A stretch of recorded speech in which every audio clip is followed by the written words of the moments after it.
बच्चों, कैसे हैं आप सभी? मुझे आशा है आप सभी अच्छे और प्रसन्न होंगे। चलिए आज हम पढ़ते हैं पाठ 9 वचन। करते हैं इस पाठ की शुरुआत।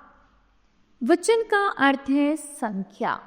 वचन की पहचान संज्ञा, सर्वनाम, विशेषण अथवा क्रिया से होती है। इस प्रकार शब्द के जिस रूप से उसकी संख्या का बोध होता है उसे वचन कहते हैं। ठीक है, बच्चा पढ़ रहा है, दूसरी तरफ बच्चे पढ़ रहे हैं। ऐसी है, लड़का खेल रहा है, अर्थात एक लड़का खेल रहा है, और लड़के खेल रहे हैं, अर्थात एक से अधिक लड़के खेल रहे हैं। आगे है, बच्चे ने सामान खरीदा, अर्थात एक बच्चे ने सामान खरीदा। बच्चों ने सामान खरीदा, अर्थात एक से अधिक बच्चों ने सामान खरीदा। ठीक है, इन वाक्यों में बच्चा और लड़का शब्दों से एक संख्या का बोध हो रहा है, जबकि बच्चे, लड़के और बच्चों ने अनेक संख्याओं का बोध हो रहा है। आगे है वचन के भेद। वचन के 2 भेद होते हैं, एक वचन और बहुवचन। एक वचन किसे कहते हैं? शब्द के जिस रूप से एक व्यक्ति या वस्तु का बोध होता है वह शब्द एक वचन में होता है, जैसे लड़का, घोड़ा, कुर्सी, लता, माला आदि। दूसरा है बहुवचन। शब्द के जिस रूप से एक से अधिक व्यक्तियों या वस्तुओं का बोध होता है वह शब्द बहुवचन में होता है, जैसे लड़के, घोड़े, कुर्सियां, लताएं, मालाएं आदि।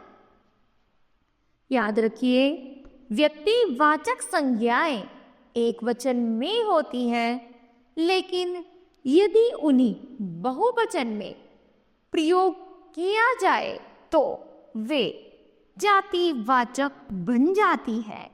नंबर 1, हमारा देश सीताओं और सावित्रियों का देश रहा है। दूसरा है, तुम जैसी अनेक महानों को मैंने देखा है। नंबर 3, भारत की पवित्र माटी सदैव से ही हरिश्चंद्रों और गांधियों को जन्म देती आई है। भाववाचक और द्रव्यवाचक संज्ञाएं भी एक वचन में होती हैं। यदि इन्हें बहुवचन में प्रयोग किया जाए तो ये जातिवाचक बन जाती है। हमारी आवश्यकताएं बढ़ती जा रही है। गर्मियों में हम लोग शिमला जाएंगे। व्यक्तिवाचक, भाववाचक, द्रव्यवाचक संज्ञाओं का प्रयोग प्राय एक वचन में होता है, किंतु जातिवाचक और समूहवाचक संज्ञाओं का प्रयोग दोनों वचनों में हो सकता है। जैसे रवि ने आज खाना नहीं खाया। ठीक है। दूसरा, इस कमरे की सफाई करो। तो जैसे हमने पढ़ा था रवि ने आज खाने नहीं खाया, तो रवि क्या है? एक वचन है और यह व्यक्तिवाचक है। उसी तरह इस कमरे की सफाई करो। सफाई करना क्या है? एक वचन है लेकिन भाव है। सोना महंगी धातु है। सोना अगर कहे तो एक वचन है लेकिन यह पदार्थवाचक है। कुत्ता सड़क पर भौंक रहा है, यह एक वचन है लेकिन जातिवाचक है।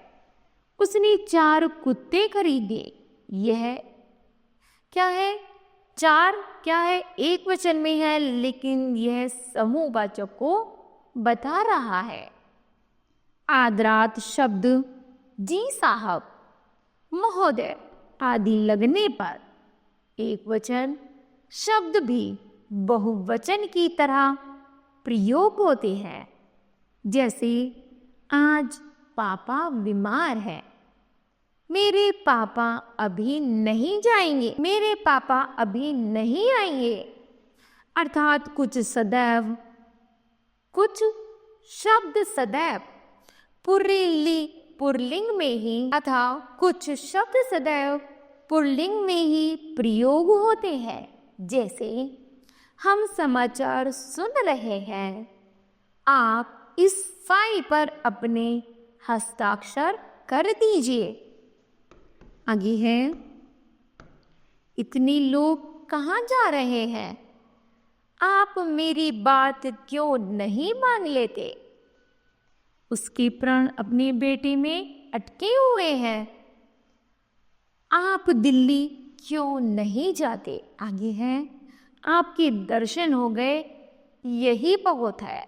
ठीक है, आगे है बहुवचन बनाने के नियम। एक वचन से बहुवचन बनाने के प्रमुख नियम इस प्रकार है।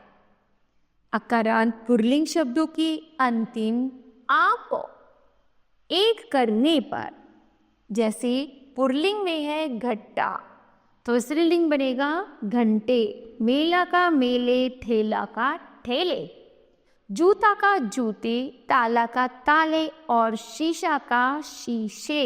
ठीक है, विशेष में है संस्कृत शब्दों और हिंदी के संबंध सूचक शब्दों में यह नियम लागू नहीं होता। इन शब्दों का एक वचन और बहुवचन रूप एक सा होता है। जैसे चाचा, मामा, दादा, बाबा, नाना, फूफा, देवता, योद्धा, राजनेता, दाता आदि। ठीक है, आगे है असीमित संख्या को प्रकट करने के लिए जन, गण, वर्ण, वर्ग, लोग आदि शब्द भी जोड़े जाते हैं। जैसे दर्शक का दर्शक गण, बंधु का बंधुजन, गुरु का गुरुजन, बंती का बंदीजन, पाठक का पाठकगण और पक्षी का है पक्षी वृंद। ठीक है, अकारांत स्त्रीलिंग शब्द के अंतिम वर्ण पर ऐ की मात्रा लगा देते हैं। जैसे चाय का चाले, आँख का आँके, पुस्तक का पुस्तके, दाल का दाले, बहन का बहने, लता का लात का लाते। अकारांत स्त्रीलिंग शब्दों के अंत में आपको ए करके, जैसे शिला का शिलाएं, गायिका को गायिकाएं, अध्यापिका का अध्यापिकाएं और सूचना का सूचनाएं, शाला का शालाएं, नायिका का नायिकाएं, लेखिका का लेखिकाएं और माला का मालाएं। ठीक है, आगे इकारांत और इकारांत स्त्रीलिंग शब्दों के अंत में या लगाकर ई और ई के स्थान पर इया हो जाता है।